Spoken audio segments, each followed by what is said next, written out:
सबसे भारी पाप क्या है? कहते सबसे भारी पाप है ईर्ष्या।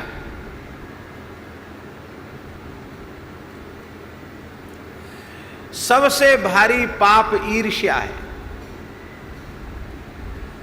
और ये ईर्ष्या रूपी दोष,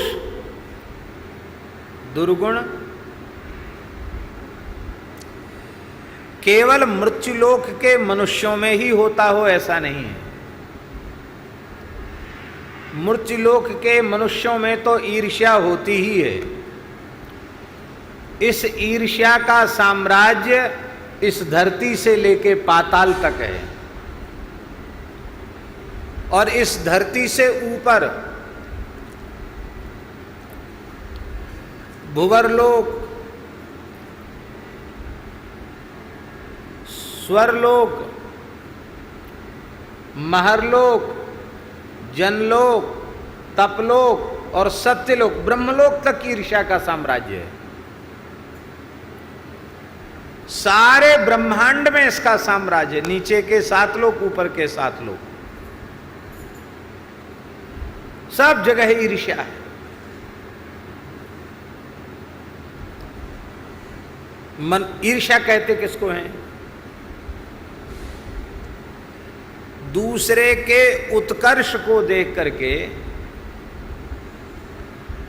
मन ही मन व्यथित हो जाना,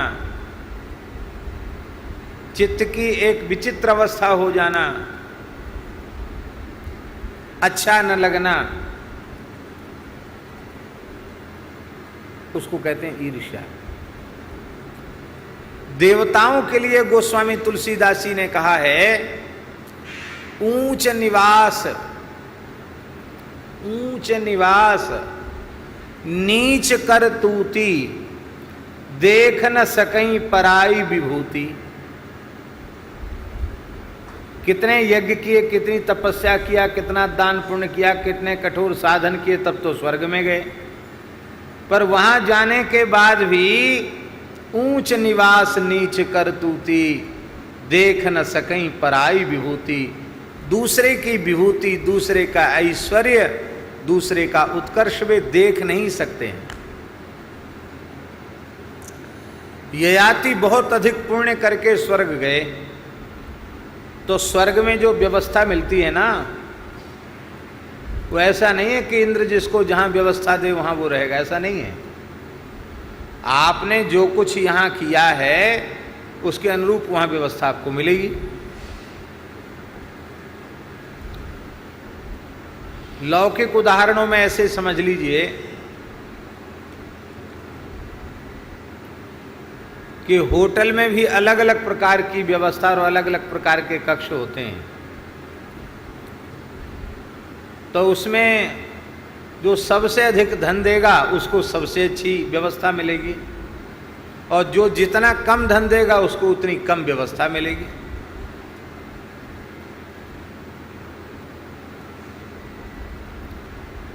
तो वो भी होटल जैसा ही है। यहाँ लौकिक धन लगता है, वहाँ पुण्य की पूंजी लगती है। जिसके जितने पुण्य हैं उसके अनुसार उसको वहाँ व्यवस्था मिलती है। कुर्सी जो मिलती है वहाँ, वो भी उसी हिसाब से मिलती है। कुर्सी में भी बहुत ऊंचा नीचा होता है, यहाँ भी ऊंचा नीचा कुर्सी का बड़ा झगड़ा है।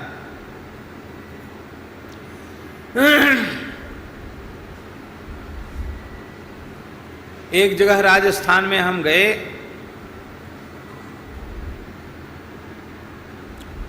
अब स्थान का नाम नहीं बताएंगे, तो यहाँ एक महानुभाव को आना था कथा में, तो उसके पहले उनके परिकर के लोगों ने व्यासपीठ को इंची टेप से नापा। फीता होता ना, फीता से पहले उन्होंने व्यासपीठ को नापा, और फिर व्यासपीठ नापने के बाद उससे 1 फुट ऊपर जिन महापुरुष को आना था उनका आसन लगाया। हमें तो बिल्कुल खराब नहीं लगा, तो यहाँ बैठ जाओ तो क्या खराब लगेगा। लेकिन उसके बाद रेवासा महाराज पधारे, उनको बहुत खराब लगा। हमने कहा इसी पर बैठ जाइए, बोले हम और इस पर बैठ जाए, हम तो ये अमर्यादा तो नहीं कर सकते। व्यासपीठ के समान आसन पर बैठना भी अपराध है, फिर व्यासपीठ से ऊपर बैठना। हमने संतों का संग किया है, शास्त्रों को पढ़ा है, हमें ये नहीं कर सकते। कुर्सी पर बैठे, वो बहुत अच्छी कुर्सी भी नहीं थी, सामान्य कुर्सी पर बैठे, पर ऊपर नहीं बैठे। तो वहाँ भी यहाँ भी झगड़ा होता है, कौन कितने इंच ऊपर, कौन कितने इंच नीचे। परम श्रद्धेय पूज्य स्वामी श्री अखंडानंद सरस्वती जी महाराज ने एक पुस्तक में लिखा है कि एक वेदांत सम्मेलन इसीलिए फेल हो गया कि सत्यम ब्रह्म जगन मिथ्या कहने वाले लोग, जगत को मिथ्या कहने वाले लोग इस बात पर झगड़ रहे थे, अमुक कपड़े वाले को हम अपने पास में नहीं बैठने देंगे, वो कोई महामंडलेश्वर है, वो तो मंडलेश्वर भी नहीं है, उसको हम बगल में नहीं बिठा सकते, मंच पर बैठेगा तो हम नहीं बैठेंगे। तो कौन कितने इंच ऊपर है, कौन कितने इंच नीचे है, हमारा आसन ऊंचा, उसका आसन हमारे बराबर नहीं, इसी बात में वो सम्मेलन फेल हो गया। ये स्थिति है। ये स्थिति क्यों आई हम लोगों के जीवन में? हंसाने के लिए नहीं कह रहे हैं, इसके लिए आई कि सत्संग को मात्र उदर पूर्ति का साधन हमने बना लिया। सत्संग के प्रकाश में हमने आत्मनिरीक्षण करना बंद कर दिया कि हम जो कुछ अपनी वाणी से कह रहे हैं, इसमें से कितने अंश का प्रभाव हमारे व्यक्तिगत जीवन पर है, ये हमने विचार करना ही बंद कर दिया। इसी का ये दुष्परिणाम है। ऐसा विचार हमारे मन में होवे तो क्या ऊपर और क्या नीचे, ये विचार ही हमारे मन में नहीं। पंजाब में एक शहर है, कस्बाई है, सुनाम। पंजाब में एक सुनाम जगह है, गेहूं की बहुत बड़ी मंडी है। अब तो पता नहीं जिला बना कि नहीं बना, शायद जिला भी बन गया, कोई कहता है। उस समय जब हम गए थे तब जिला नहीं था। तो हमारे पूज्य गुरुदेव की वहाँ एक जगह कथा थी, भक्तमाली जी महाराज की। हम छोटे थे, दास भी गया था। ये बात है सन 1984 की।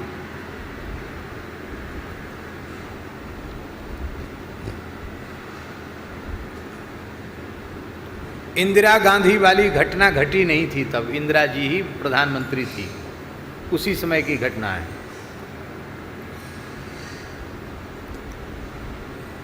तो यहाँ से एक ब्रजवासी पंडित श्रीमद् भागवत के पाठ के लिए गए थे, और एक दो पंडित और थे, वो सब पाठ पूजा कर्मकांड के लिए वो लोग गए थे। और जैसे ही वहाँ पहुँचे तो महाराज जी तो बहुत सीधे साधे सरल थे ही। वो लोग कहने लगे, रे बाबा जी ऊपर बैठ के कथा बाँचे और हम ब्रजवासी पंडित हम कोई लेबर हैं, हम पाठ वाठ नहीं करेंगे, हम तो कथा वाचक हैं, व्यास हैं, हम तो कथा कहेंगे। बाबा जी के नीचे बैठ के पाठ नहीं करेंगे। भगत नाराज हो गया, बोले महाराज जी को हमने बुलाया कथा के लिए, महाराज जी ही कथा कहेंगे। महाराज जी के कान में बात पड़ गई। तो पहले महाराज जी को पता नहीं था, बाद में पता चला कि वो प्रेत बाधा की निवृत्ति के लिए अनुष्ठान था। कथा जो थी वो प्रेत बाधा की निवृत्ति के लिए थी। तो महाराज जी ने भगत को बुलाया, वैश्य था बेचारा, उसको बुलाया। बड़े मेरे सामने की बात, बड़े स्नेह से कहा कि देखो, ब्रजवासी श्री कृष्ण स्वरूप होते हैं, और ब्राह्मण तो वैसे भी भगवान की विभूति है, फिर वृंदावनवासी ब्रजवासी ब्राह्मण स्वयं कृपापूर्वक कह रहे हैं कि हम कथा कहेंगे, तो इसे तुम अपना सौभाग्य समझो। उन्हें तो समस्या है पाठ करने में, लेकिन हमें कोई समस्या नहीं है, इसलिए उन्हीं से कथा कहवाओ। मैं उनको कह देता हूँ, वे ही व्यासपीठ पर बैठकर कथा कहेंगे, मैं नीचे बैठकर पाठ कर लूंगा।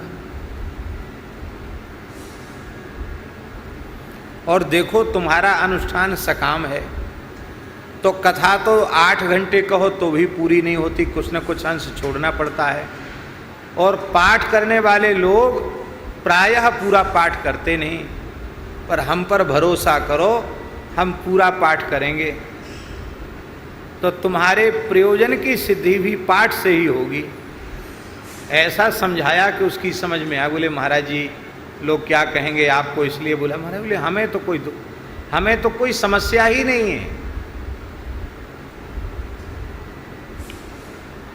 और महाराज जी ने पंडित जी को बुला के कहा कि आप कथा कहें। नहीं बाबा आप ही कह लो। नहीं आपको, हाँ बाबा जो आ गया आपकी, जो उनको तो मन में था ही पहले से, जो आ गया बाबा। तो मैं उस कथा में, दास उस कथा में था, मैंने दास ने देखा कि महाराज वो तो बैठ के कथा बाँच रहे व्यासपीठ पे, महाराज जी नीचे बैठ के पाठ कर रहे। अपनी छाती पे हाथ धर के पूछो, छोटे से छोटा वक्ता क्या ऐसी परिस्थिति आने पर ऐसा कर सकता है? ये वही कर सकता है जिसकी चित्त की वृत्ति में सम्मान और अपमान का भेद सर्वथा समाप्त हो चुका हो।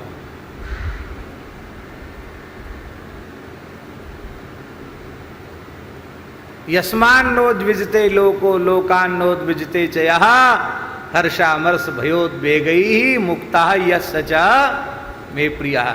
इस अवस्था में पहुंचा हुआ कोई महात्मा ही ऐसा कर सकता है।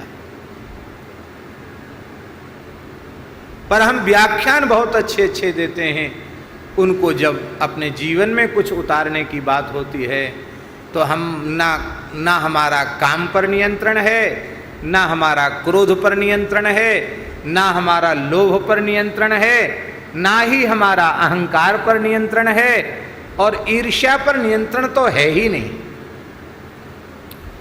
आपको सुनकर आश्चर्य होगा और शायद विश्वास भी नहीं होगा, ऐसी दुर्भाग्यपूर्ण अवस्थाएं भी आती हैं जहां गुरु की प्रतिष्ठा देखकर शिष्य के मन में ईर्ष्या होने लग जाती है।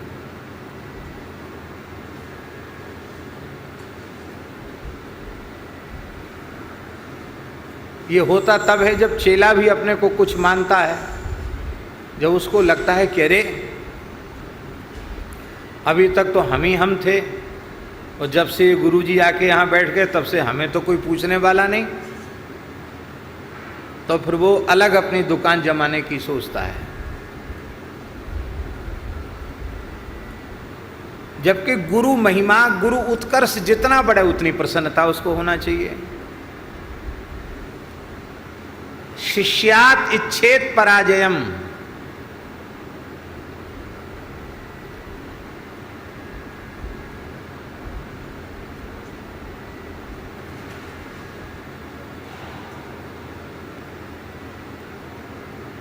कैसा है?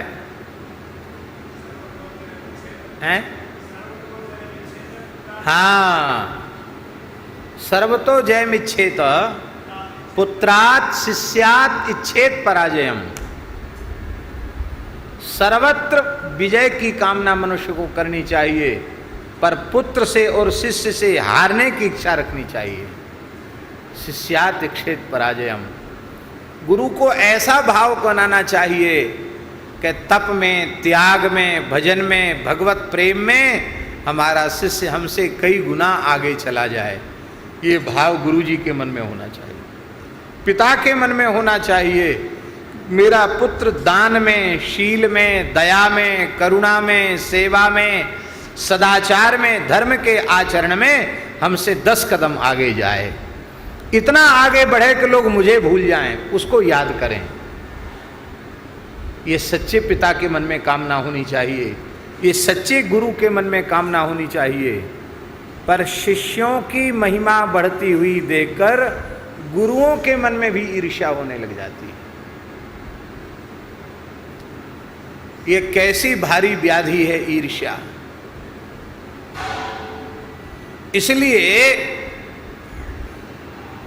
श्री गोविंदराज स्वामी कह रहे हैं, सबसे बड़ा पाप ईर्ष्या ही है। ईर्ष्या से बड़ा कोई दूसरा पाप नहीं है।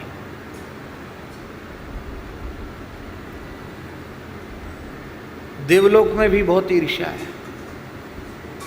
ययाति पुण्य के कारण स्वर्ग में गए तो वहां तो कुर्सी पुण्य के अनुसार मिलती है, तो उनको इंद्रासन के जैसी कुर्सी मिल गई, इंद्र के बराबर की कुर्सी मिल गई। अब अग्नि, वरुण, कुबेर, वायु, यम, ये तो सब नीचे बैठे हैं, नीचे की कुर्सी पर बैठे हैं, और देवराज इंद्र का मंच ऊंचा है और उसके बगल में उनके बराबर में कुर्सी पड़ गई, सिंहासन बिछ गया ययाति का।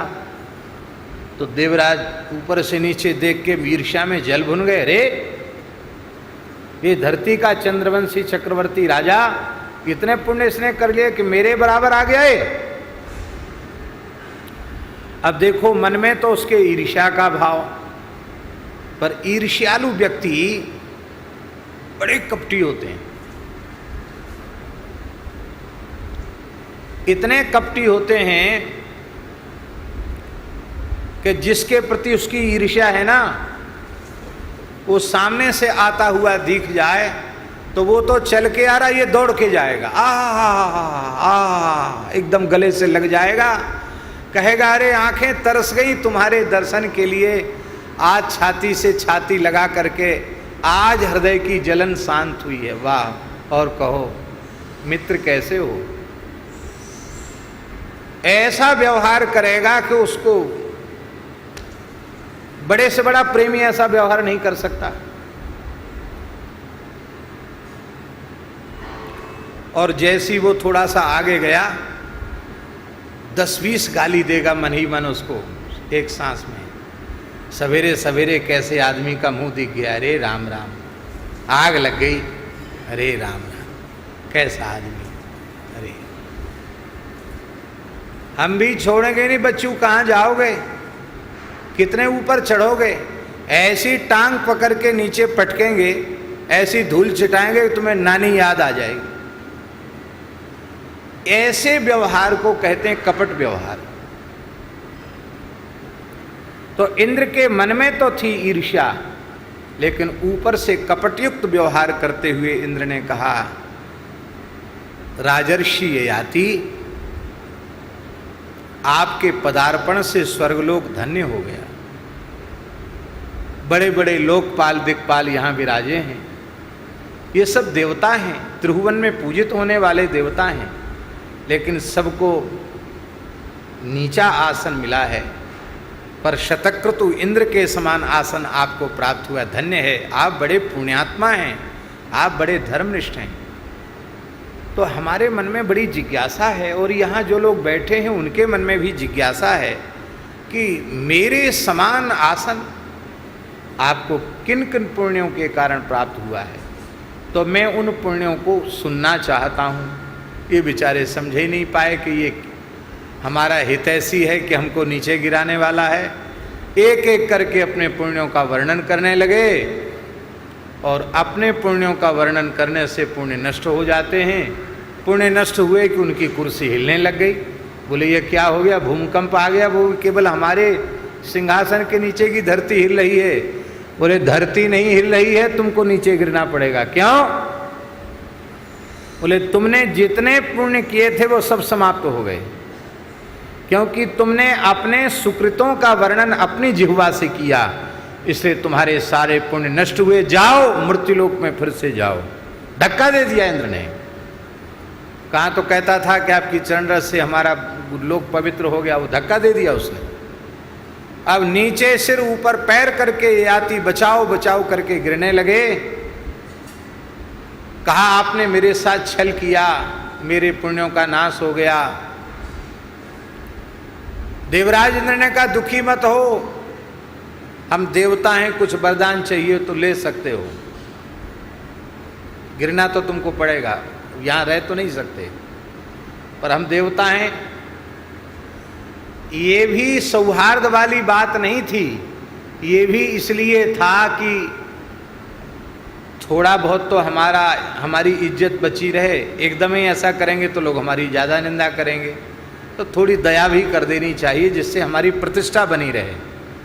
तो इंद्र ने कहा हम देवता हैं, वरदान दे सकते हैं, वरदान मांग लो। ययाति बड़े बुद्धिमान थे। ययाति ने कहा कि मेरा पतन हो रहा है, अवश्य हो मृत्युलोक में, लेकिन मेरा पतन वहां हो जहां कुछ साधु संत बैठकर भजन कर रहे हो, संतों के मध्य मेरा पतन हो। देवराज इंद्र ने कहा एवमस्तु, और प्रसन्न हो गए ययाति। क्यों? क्योंकि वे जानते हैं संतों के मध्य आज तक कभी किसी का पतन हुआ ही नहीं, तो मेरा कैसे हो जाएगा। ऋषियों के बीच में किसी का पतन संभव नहीं है। पतित से पतित जीव, अधम से अधम जीव, उस पर कृपा भरी करुणा भरी दृष्टि ऋषि मुनि महात्माओं की पड़ जाए तो जिस क्षण दृष्टि पड़ती है उसी क्षण से उसके जीवन में आध्यात्मिक उन्नति शुरू हो जाती है, उसके गुणों का, चरित्र का विकास आरंभ हो जाता है। वो नीचे कैसे जाएगा? पतन तो भोगी संसारी देह गेह में आसक्त स्त्री पुरुषों के मध्य जाने से, उनके घरों के टुकड़े खाने से पतन होता है। हमारा अंतःकरण का ज्ञान, हमारे अंतःकरण का वैराग्य प्रभावित होता है।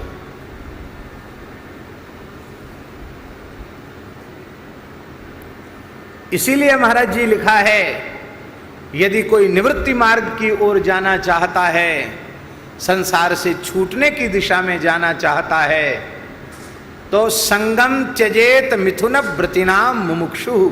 संसार चक्र से छूटने की इच्छा रखने वाला व्यक्ति मिथुन धर्मी जीवों का संग छोड़ दे। मिथुन धर्म माने गृहस्थ धर्म, स्त्री पुरुष के साथ रहने वाले, दाम्पत्य भाव से जीवन यापन करने वाले लोग, उनका संग त्याग दे। किसके घर की भिक्षा लेनी चाहिए, किसके घर की भिक्षा नहीं लेनी चाहिए, यह भी शास्त्र में नियमावली है। भिक्षा केवल 3 घर या 5 घर से लेवे, अधिक आवश्यक हो तो 7 घर से लेवे, एक टुकड़े से अधिक न लेवे, और भिक्षा लेते समय भिक्षा देने वाली गृह स्वामिनी के चरणों के नख पर ही दृष्टि रखे। चरणों से ऊपर दृष्टि यति को नहीं उठानी चाहिए, और एक क्षण रुके, न मिले तो भगवान नाम स्मरण करता हुआ बिना किसी अपमान बोध के आगे बढ़ जाए। गृहस्थ कहता ठहरो तो ठहर जाए, फिर कुछ विलंब भी हो जाए तो भी क्रोध न करे। किसी काम में व्यस्त होगा, जब आ गया तब देगा, सब नियम है।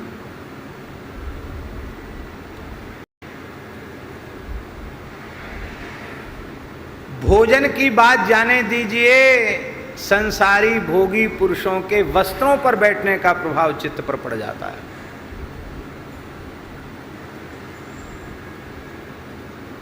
आपको प्रेरणा मिले इसके लिए दास निवेदन कर रहा है।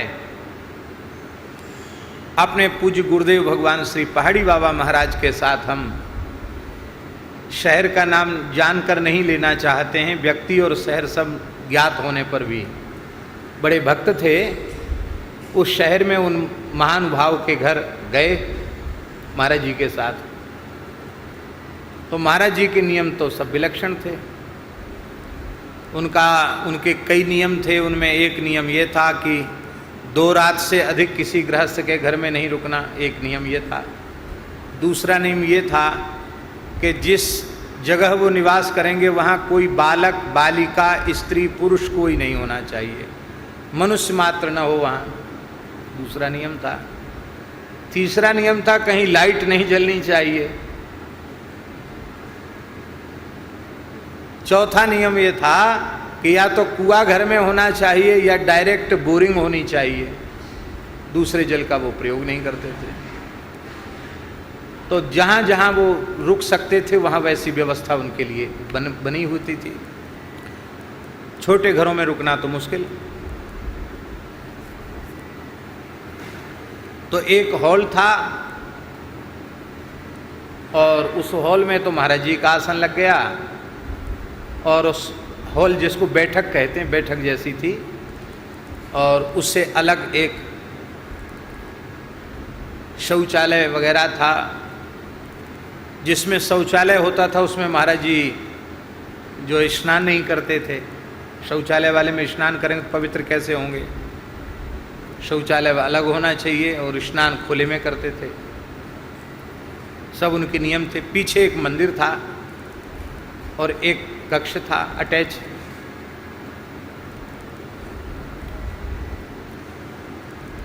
भवन का दूसरा भाग था, उसमें वो लोग उनके परिवार के लोग चले गए, वे रहते इधर ही थे, लेकिन महाराज जी की मर्यादा के अनुसार वो लोग उधर चले गए। अब महाराज जी का नियम वो अकेले रहते, तो हमको भी वो अटैच कमरा जो था उसमें हमको भेज दिया गया। अब अटैच कमरे में, बहुत बड़े कमरे तो बड़े शहरों में होते नहीं हैं, छोटे ही कमरे होते हैं साइज के, और उसमें भी डबल बेड पड़ा रहता है, तो फिर उसमें इतनी जगह नहीं होती कि कोई नीचे लेट सके। ठंड का समय था, तो जो जैसा बेड पड़ा था उसी पर, यद्यपि चादर वगैरह सब बदला हुआ था, उसी पर हम लेट गए, सो गए। ये तो सामान्य बात हुई, लेकिन सोने के बाद जो दृश्य किसी ब्रह्मचारी को, किसी साधु को नहीं दिखने चाहिए, ऐसे अश्लील दृश्य स्वप्न में दिखाई देने लगे, और उसका चित्त पर इतना विपरीत प्रभाव हुआ कि हमको बड़ी पीड़ा हुई कि अरे हमको तो कभी इस प्रकार के उटपटांग सपन आते ही नहीं, ये क्या हुआ। रात्रि को उठे, 1-1:30 बजे बड़े भयंकर स्वप्न हुए, देखा घड़ी में 1:30 बज रहा था, तो फिर स्नान गृह में गए, स्नान किया, स्नान से पवित्रता हो जाती, स्नान किया, स्नान करके एक ऊनी चादर था जिसको हम ओढ़े थे, उसी चादर को नीचे फर्श पर बिछा लिया। ठंड का समय, जनवरी महीना होगा शायद, खूब ठंड थी, और नीचे ये जो मार्बल है ना बड़ा ठंडा होता है, इसी पे बिछा लिया चद्दर को और लेट गए। नींद पूरी नहीं हुई थी, इसलिए नींद तो आ गई, ऐसे सुकुड़ के, क्यों, ओढ़ने का दूसरा साधन नहीं था, वो कपड़ा तो ओढ़ा नहीं, लेट गए। तो लेटते ही जैसे ही नींद लगी कि श्री वृंदावन की लीलाओं का अनुभव शुरू हो गया, यमुना जी का दर्शन, वृंदावन का दर्शन, रासलीला हो रही, ऐसी सब चीज शुरू हो गई। अब आश्चर्य की बात, मैंने एक ही रात्रि के पूर्वार्ध में जो नहीं दिखना चाहिए वो दिख रहा है, और उत्तरार्ध में सुंदर सुंदर भगवान की लीलाओं की अनुभूति हो रही है। तो प्रातः काल स्नान करके, संध्योपासन करके, हमने दोनों स्वप्न पूज्य गुरुदेव के चरणों में उपस्थित किए कि ऐसा ऐसा हमको हुआ। तब महाराज जी ने कहा, महाराज जी के शब्द सब विचित्र थे, उनकी व्युत्पत्तियाँ भी अलग थी। बोले देखो, बच्चा साधु का होता है आसन, साधु का क्या होता है, आसन। आसन क्या है, बोले योग का अंग है, यम नियम आसन प्राणायाम प्रत्याहार धारणा ध्यान समाधि अष्टांग योग। तो साधु का होता है आसन, और बोले संसारियों का होता है बिस्तर। तो बिस्तर माने जानते हो क्या होता है? हमने कहा महाराज नहीं जानते हैं। अरे बोले विषय से जो तर हो उसका नाम बिस्तर। इसलिए पुराने साधु हो संसारियों के आसन पर नहीं बैठते थे, न उनको बिठाते थे, अपनी कमरिया बिछाते, अपनी कमरिया ओढ़ते। ये पुराने संतों का यही कायदा था, सबके आसन पर नहीं बैठते। तो ये समझ में आई बात कि वस्त्र तक का प्रभाव हो जाता है चित्त पर। इसलिए आहार शुद्धि का अंतःकरण की शुद्धि पर बहुत बड़ा प्रभाव होता है। बड़ा कठिन है यह मार्ग, और यह कठिन मार्ग भी बड़ी सरलता से तय कर लेता है साधक। बस हरिगुरु संतों का चरणाश्रित होता हुआ सावधान होकर के चले, हर पल आत्मनिरीक्षण करता रहे कि हम इस मार्ग में आए हैं तो ईमानदारी से हम कितना चल पाए, हमारे चित्त की वृत्ति में कितना सुधार हुआ है। यह अपना आत्मनिरीक्षण हर मनुष्य को करते रहना चाहिए। तो महाराज जी, ईर्ष्या की विचित्र स्थिति ऐसी है। शत्रुघ्न जी अनघा, शत्रुघ्न जी अनघ हैं। अनघ का अर्थ है सर्वथा निष्पाप है, इनमें ईर्ष्या की गंध भी नहीं है।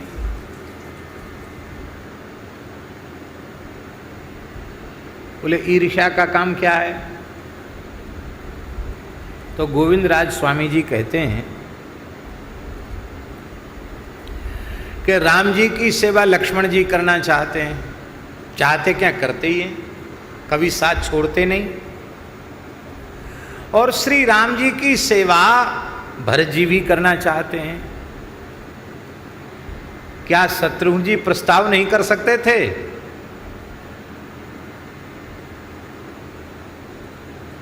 शत्रुघ्न जी भी यह प्रस्ताव कर सकते थे कि भैया भरत जी और लक्ष्मण जी, आप दोनों तो चित्रकूट से अयोध्या जी चले जाओ, मैं राम जी के साथ जाऊंगा, मैं सेवा में रहूंगा। और ऐसा प्राय होता ही है महापुरुषों के साथ। नहीं नहीं, हम जाएंगे, हम क्यों नहीं जाएंगे, हम जाएंगे सेवा में, चाहे भले ही सेवा करें चाहे ना करें, पर कहेंगे जरूर, हम क्यों नहीं जाएंगे, हम जरूर जाएंगे।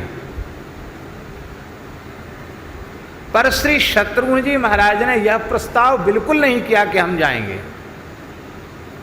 एक बार भी अपनी वाणी से नहीं कहा। तो लक्ष्मण जी उनके सहोदर भ्राता हैं, तो तनिक ईर्ष्या उनको होनी चाहिए लक्ष्मण जी का सौभाग्य देख करके, नहीं हुई कभी जीवन में।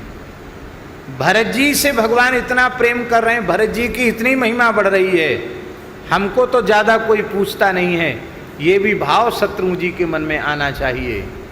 लेकिन शत्रुघ्न जी महाराज के जीवन में ईर्ष्या की सूक्ष्म गंध भी नहीं है।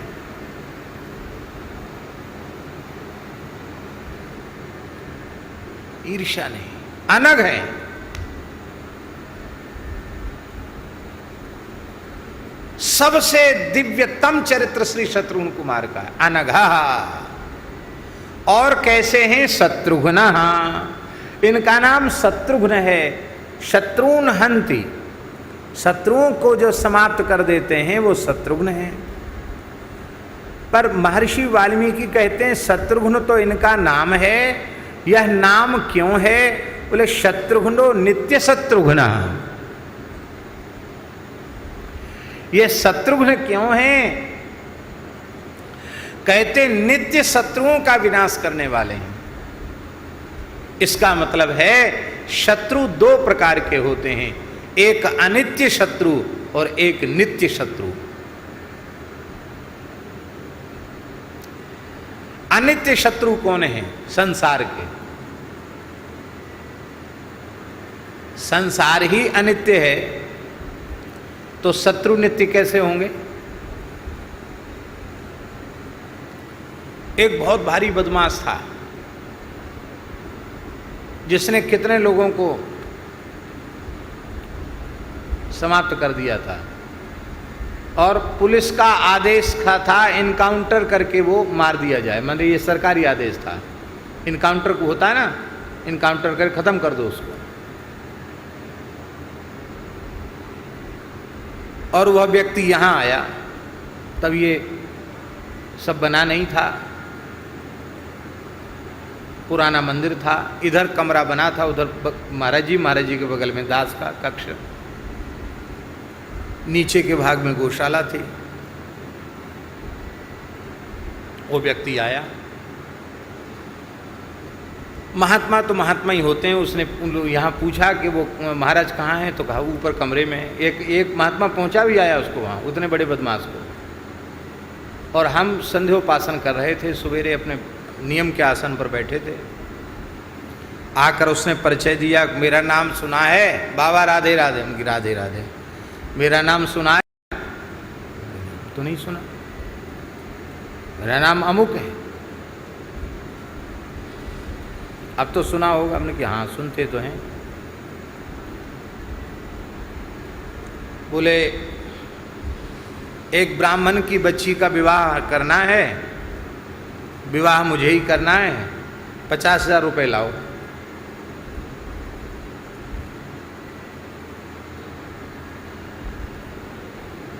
और इधर उधर से भी वो लेके आया था पैसा। हाँ, अब हम नाम नहीं लेंगे कहाँ कहाँ से लेके आया था। अब वो जिससे जितना कह दे उसको उतना देना पड़ता था, चाहे उधार लेके दो। ऐसा आदमी था वो। शुक्ला जी समझ रहे होंगे शायद। तो मैंने उसको कहा, मैंने कहा बेटी का ब्याह करो चाहे बेटा का ब्याह करो, मेरे पास तो व्यवस्था नहीं है। किससे बोल रहे हो? मैंने कहा आपसे बोल रहे हैं।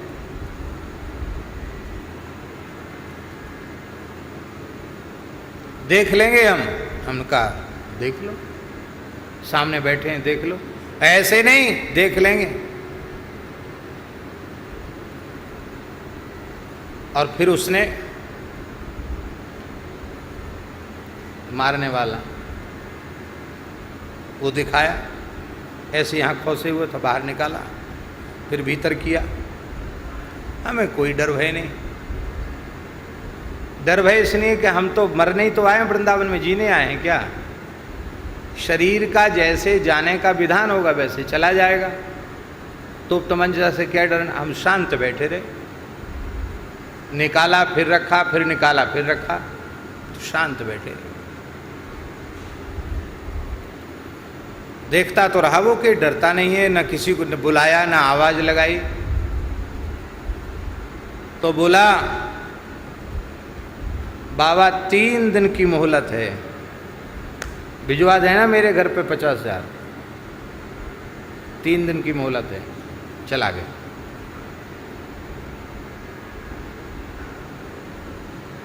दूसरे दिन ही इनकाउंटर हो गया उसका।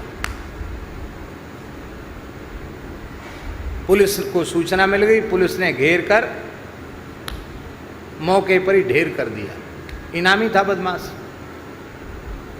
और हमसे लोग कह रहे थे अरे वो आया था, आप तो कहीं से भी पैसे की व्यवस्था करके दे देते, अरे आपने बहुत गलती किया, कौन ऊपर ले गया, क्या हुआ, कैसे, बड़ा हल्ला। और जाकर पुलिस में आप तुरंत रिपोर्ट करो। हमसे ये भी कहा कि आप पुलिस को जाकर सूचित करो कि अमुक व्यक्ति हमारे पास आया था, ऐसा ऐसा कह रहा था। जिसमें कुछ घटना घटे तो उसकी सुरक्षा होगी। हम नहीं गए, पुलिस के पास भी नहीं गए। जो भगवान की इच्छा होगा सो ही होगा। लोगों ने ये कहना शुरू कर दिया कि उनके तो बड़े लंबे हाथ पांव हैं, उन्होंने इनकाउंटर करवा दिया। पर सच्ची बात है, हम इतने पवित्र स्थान पर बैठे हैं, हमारे मन में उसके प्रति अनिष्ट की भी कामना मन में नहीं थी, उसका कुछ बुरा हो जाए। उसने यही कहा था कि 3 दिन की मोहलत है। तो ठाकुर जी ने 3 दिन क्या, वो 24 घंटे के भीतर, 24 घंटा भी, हाँ, सवेरे आया था और शाम को, दूसरे दिन शाम को ख़त्म हो गया है। हाँ, सुबह ही ख़त्म हो गया है, 5 बजे। शुक्ला जी को पूरा पक्का।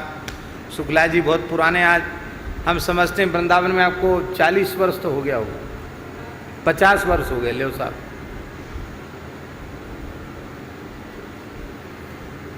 तो राम जी ऐसी स्थिति है।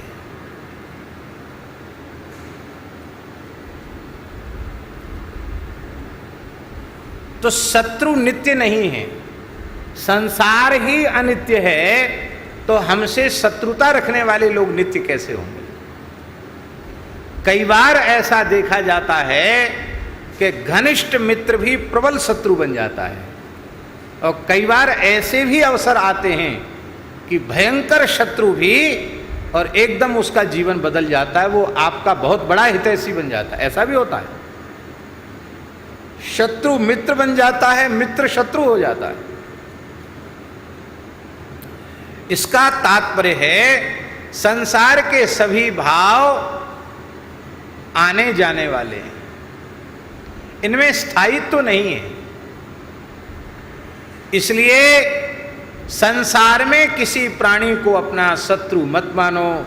ये तो हमारी बुद्धि का भ्रम है, हमारे अज्ञान से कल्पित है। वस्तुतः कोई शत्रु है ही नहीं।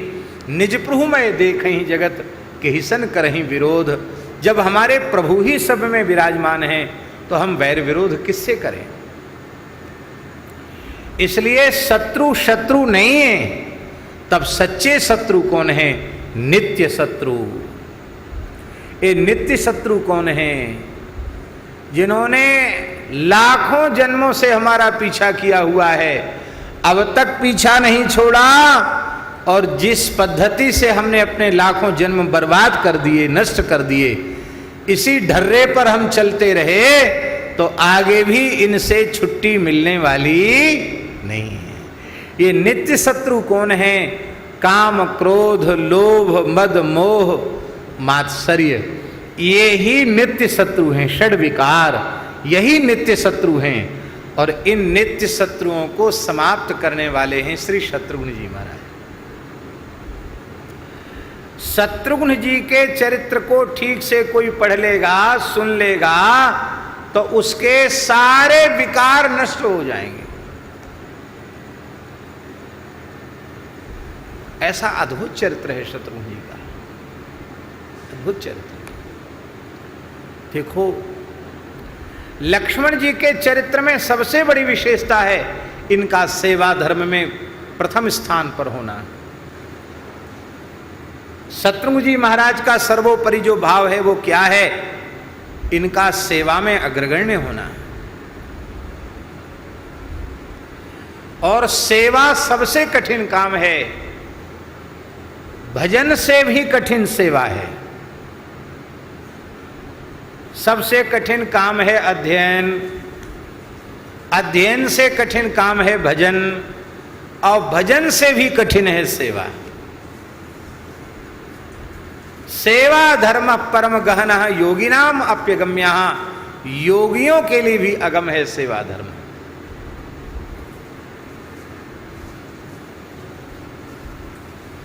और शत्रुघ्न कुमार की विशेषता यह है कि श्री शत्रुघ्न जी महाराज सेवा धर्म के आचार्य हैं।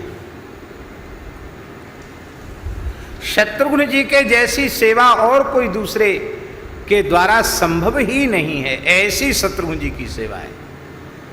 और जैसी सेवा शत्रुघ्न जी महाराज ने की है, वैसी सेवा वही व्यक्ति कर सकता है जो सर्वथा षड विकार शून्य हो।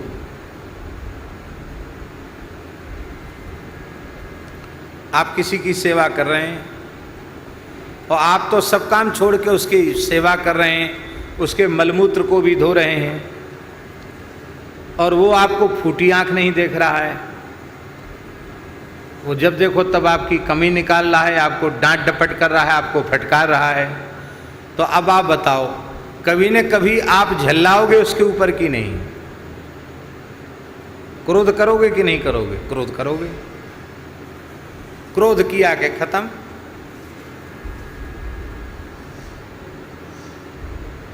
पर श्री शत्रुघ्न जी महाराज सबकी सेवा करते हैं। जिस मंथरा की कपट भरी बातें सुनकर माता केकई की बुद्धि बिगड़ी थी, उस मंथरा की भी 14 वर्ष तक श्री शत्रुघ्न जी महाराज अत्यंत प्रेम पूर्वक सेवा करते हैं।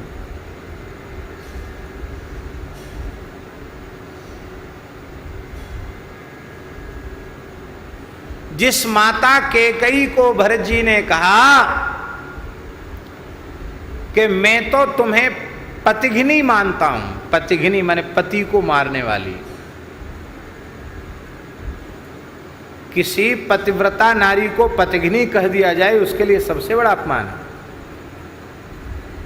भरत जी बोले हम तुम्हें पतिघ्नी मानते हैं।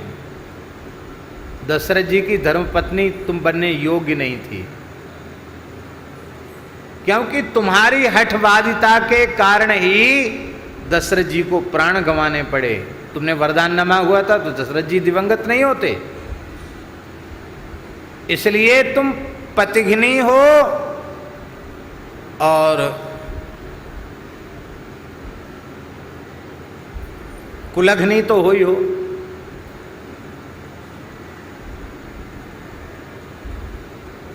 उन माता कैकेयी की सेवा में भी 14 वर्ष तक श्री शत्रुघ्न कुमार उन माता कैकेयी की सेवा में भी किंचित प्रमाद नहीं करते।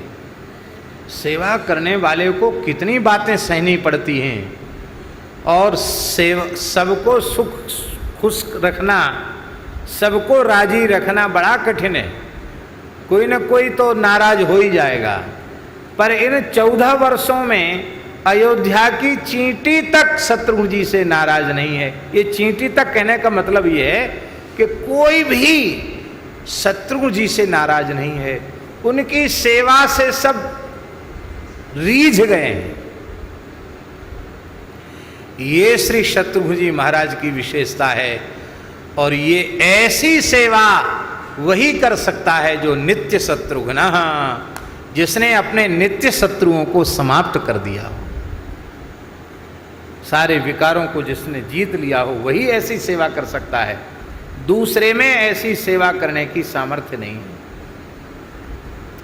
हमने महापुरुषों से सुना है कि श्री जीव गोस्वामी जी महाराज वृंदावन में विराजते थे और क्या कहना,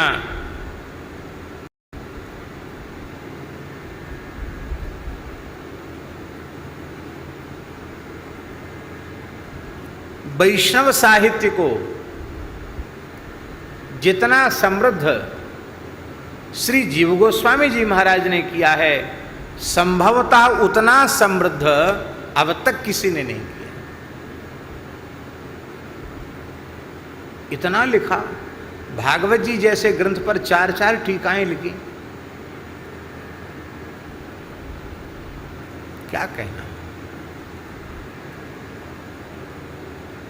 इसलिए अघट अक्षर चित दीनो, नाभाजी ने उनके लिए कहा है, पोथी लेखन पान अघट अक्षर चित दीनो।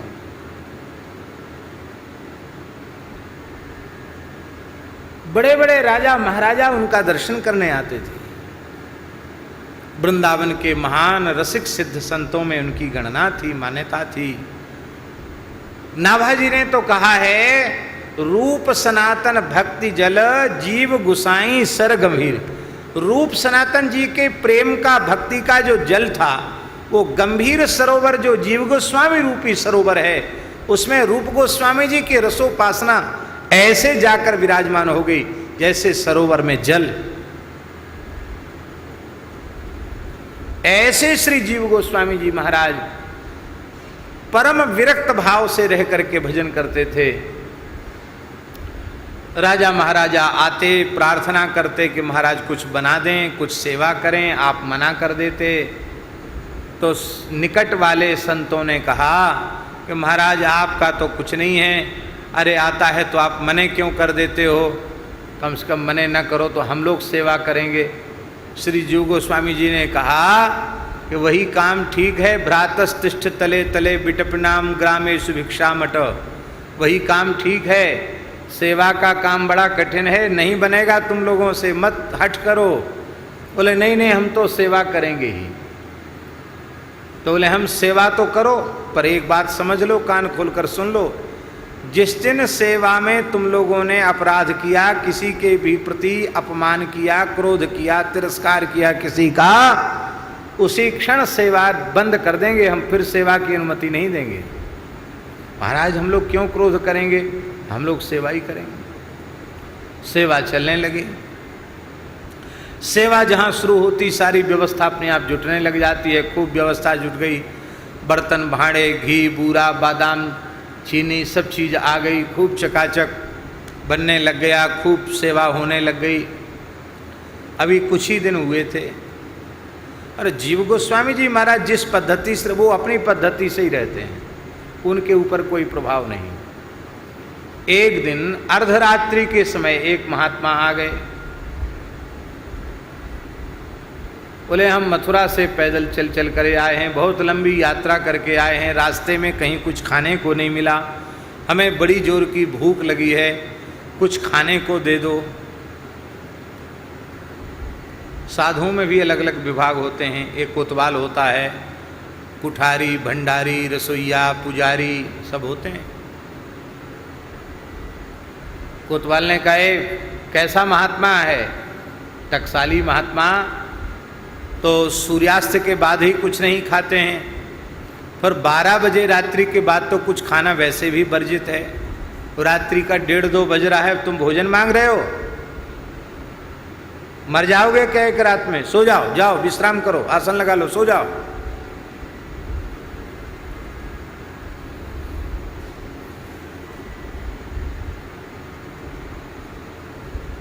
बोला भाई देखो हम बहुत भूखे हैं,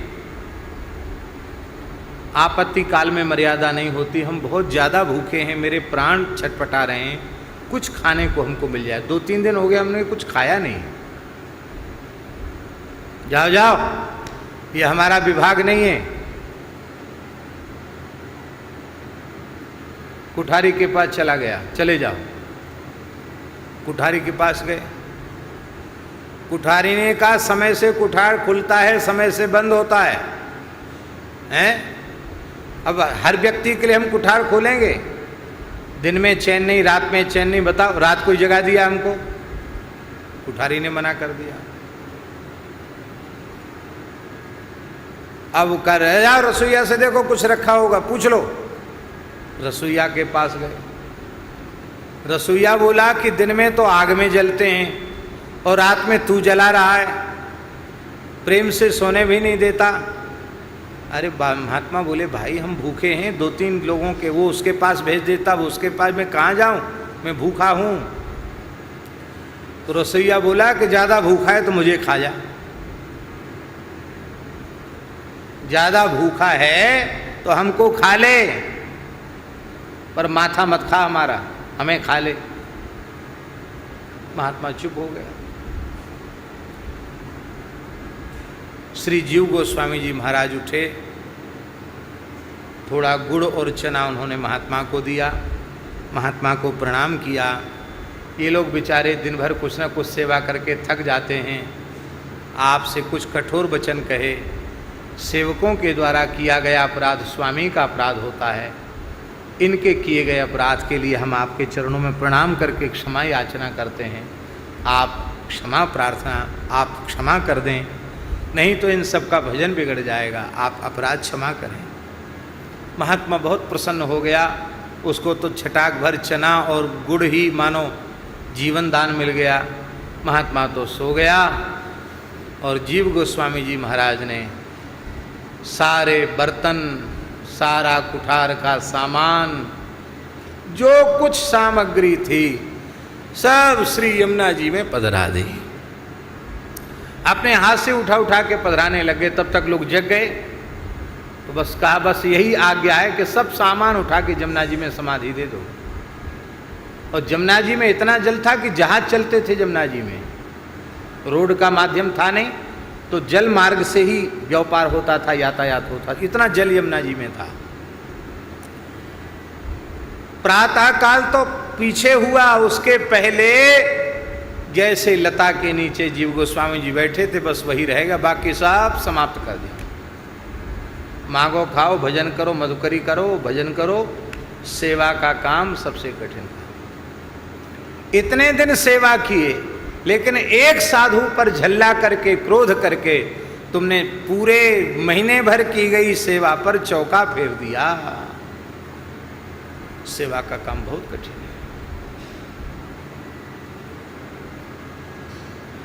हम यह अपने मन में सोचें कि हम इनकी सेवा कर रहे हैं तो हमसे अपराध बनेगा, और हम ये समझें कि इनकी कृपा से हमें रोटी मिल रही है, ये हमारे ठाकुर जी के इष्ट हैं, ये अति इष्ट हैं। ऐसा मानकर यदि हम संतों की, गौओं की, ब्राह्मणों की, अतिथियों की सेवा करें तो उनके द्वारा कैसा भी व्यवहार मेरे प्रति हो जाए, हम कभी उनका अपमान या उनका तिरस्कार नहीं करेंगे।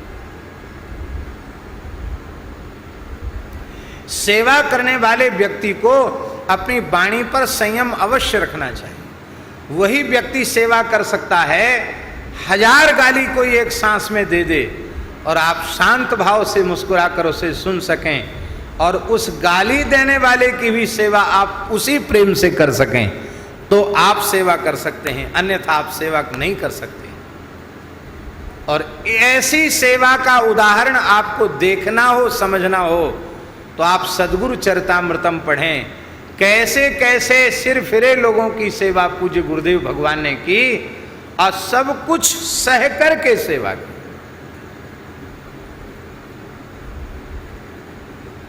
बाबा ऐसा तो कोई उदाहरण हमारे आपके जीवन में देख लो जैसे लोगों की सेवा महाराज जी ने की।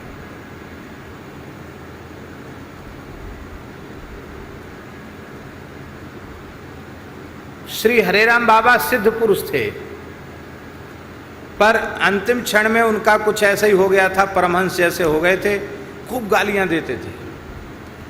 और उन गालियों में महाराज जी को भी कम गाली नहीं देते थे, बहुत बुरी बुरी गाली देते थे। और महाराज जी मुस्कुराते हुए उनके लघुशंका का डिब्बा, लघुशंका फेंकना, फिर उस डिब्बे को बढ़िया से धोना, उनके कफ की थाली को हाथ से बिना घृणा के बहुत साफ करके स्वच्छ करना, उनके मलमूत्र में सने हुए वस्त्रों को भी स्नेहपूर्वक धोना और खूब गाली खाकर मुस्कुराकर उनसे बात करना, ये मैंने अपनी आंखों से देखा।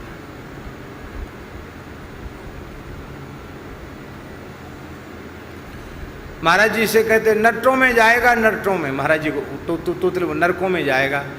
महाराज जी कहते गुरु महाराज आप समर्थ महापुरुष हो, जहाँ भेज दोगे वहीं चले जाएंगे। हम लोगों को बड़ा खराब लगता, बताओ महाराज जी से महात्मा दिन रात महाराज जी सेवा करते हैं और महाराज जी से ऐसे बोलता है। हम लोगों के लिए बाबा कहते ए भट्टमाली, महाराज जी कहते हाँ महाराज। तो हम लोगों के लिए कहते बाबा, तोतली भाषा में बोलते थे, इन डुंडों को हमारे लिए पाल रखा है, इन गुंडों को हमारे लिए पाल रखा है, भगाओ इनको सबको यहाँ से, ये सब गुंडे हैं। तो महाराज जी हाथ जोड़कर कहते महाराज अच्छे लोगों का निर्वाह तो सब जगह हो जाता है, हरि गुरु संतों का ही दरबार ऐसा है जहाँ बुरे से बुरे जीवों का भी निर्वाह हो जाता। ये बेचारे गुंडे बदमाश कहाँ जाएंगे, आप आशीर्वाद दीजिए, आपके आशीर्वाद से सब सुधर जाएंगे, सब सज्जन हो जाएंगे, आप इन पर कृपा कीजिए। अच्छा मेरा पक्ष नहीं लेगा, चेलों का पक्ष लेगा, चेलों का पक्ष लेगा।